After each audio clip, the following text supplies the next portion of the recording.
Hello बच्चों, hello hello नमस्कार प्यारे बच्चों, कैसे हैं आप लोग? कैसे चल रही है आप लोगों की पढ़ाई? आज हम आ चुके हैं आपके प्यारे चैनल मिक्सर ऑनलाइन क्लासेस पे। बिहार बोर्ड मैट्रिक 2026 से 27 के लिए हम लोग पढ़ रहे हैं जल संसाधन, ठीक है। पार्ट 2 है, इसी पार्ट 1 जो देख लिए हैं, ठीक है। जो लोग पार्ट वन देख लिए हैं तो कमेंट में 1 लिख दीजिए, ठीक है। और जो इसको रिकॉर्ड फॉर्म में देखेंगे वो लोग इसमें 5 लिख दीजिए, ठीक है। चलिए हम हमारा कॉन्सेप्ट अब हमारा कॉन्सेप्ट स्टार्ट होगा। कल हम वहाँ तक पढ़ा दिए थे, हम आप लोगों को पहले बता दिए थे, ठीक है। चलिए आगे बढ़ते हैं। अब आज हम जल संकट के बारे में जानेंगे। जब व्यक्ति के दैनिक ज़रूरत को व्यक्ति के दैनिक ज़रूरत को पूरा करने के लिए शुद्ध जल मौजूद नहीं हो तो उसे हम जल संकट कहते हैं। जल संकट के कई सारे कारण जैसे जल का अत्यधिक उपयोग करना, खेतों में कीटनाशक का उपयोग करना। खेत में जो कीटनाशक का हम उपयोग करते हैं वो नदियाँ में बह के चली जाती हैं, उसके बाद इसीलिए वो अशुद्ध हो जाता है। वनों के काटना, वन कट रहे हैं, कचरों को नदी में और पोखर में गिराना, जलमल को भी गिराना, ठीक है। चलिए स्वीडन के एक विषय का फॉलोअन मार्क के अनुसार प्रत्येक व्यक्ति को प्रतिदिन 1000 घनमीटर जल की आवश्यकता होती है। इसे कम से कम उपलब्ध कराया जाए, ठीक है। आगे बढ़ते हैं, ठीक है प्यारे बच्चों।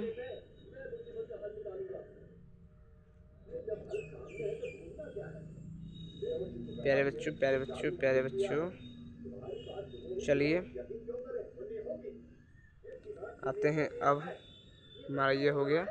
अब चलिए बिहार के पश्चिम बंगाल के कुछ भागों में जल का अतिदोहन से आर्सेनिक तत्व का संकेतन बढ़ा। आर्सेनिक के प्रभाव तत्व का कैंसर, फेफड़े एवं मूत्राशय का कैंसर, ठीक है। राजस्थान के बारे में आप जानते हैं, ठीक है। राजस्थान एवं महाराष्ट्र में फ्लोराइड तत्व का संकेंद्र। यहाँ कौन सा केंद्र? फ्लोराइड। यहाँ पे कौन सा? अति आर्सेनिक तत्व, एक प्रकार का तत्व है, ये भी एक प्रकार का तत्व है। फ्लोराइड के प्रभाव गठिया, कैंसर, ये सब आपको बीमारी होंगे, ठीक है ना। जल संरक्षण एवं प्रबंधन, ये दोनों का मतलब एक ही होता है, ठीक है।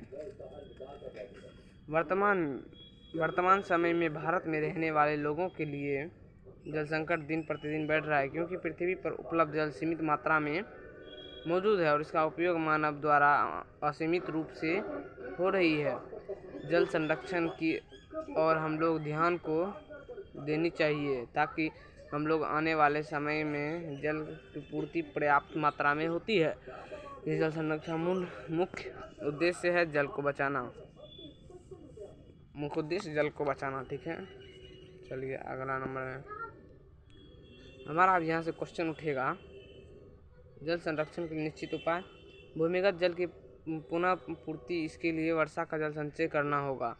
जल संभर प्रबंधन, जल प्रभाव का उपयोग कर खेती करना। तकनीकी विकास, ऐसे तकनीक का उपयोग करना चाहिए जिसकी मदद से कम जल का उपयोग करके लाभ उठाया जा सके। प्रदूषण, जल को साफ करके पुनः उपयोग लायक बनाना। वृक्षारोपण की सहायता।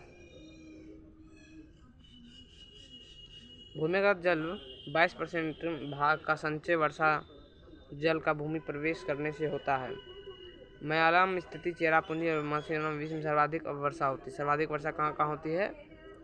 चेरापूंजी और माथेरान।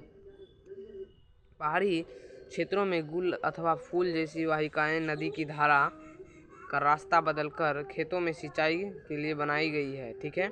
शुष्क एवं अर्धशुष्क जो है वर्षा जल को एकत्रित करने के लिए गुढ़ों का निर्माण किया जाता है, ठीक है। जिससे राजस्थान के जैसलमेर में खादीन तथा अन्य क्षेत्रों में जाहोर के नाम से जाना जाता है, ठीक है। एक मिनट बाबू, जरा हम इसको, आप लोग चिंता नहीं कीजिए, ठीक है ना। एक मिनट,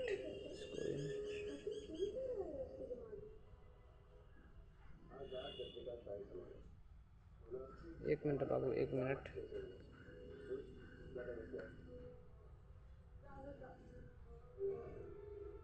चलिए अब ठीक है। चलिए राजस्थान के ब्रौनफुल्दी और बाणमाण में जैसे शुष्क क्षेत्रों में पेयजल का संचय भूमिगत टैंकी में किया जाता है, जहाँ जिसे टैंकी कहा जाता है।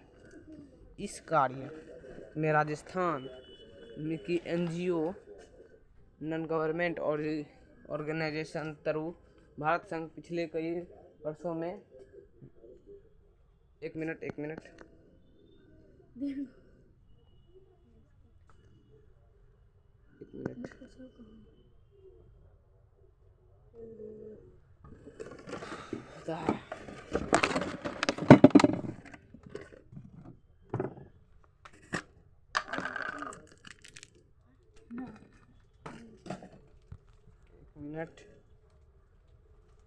वीडियो खत्म।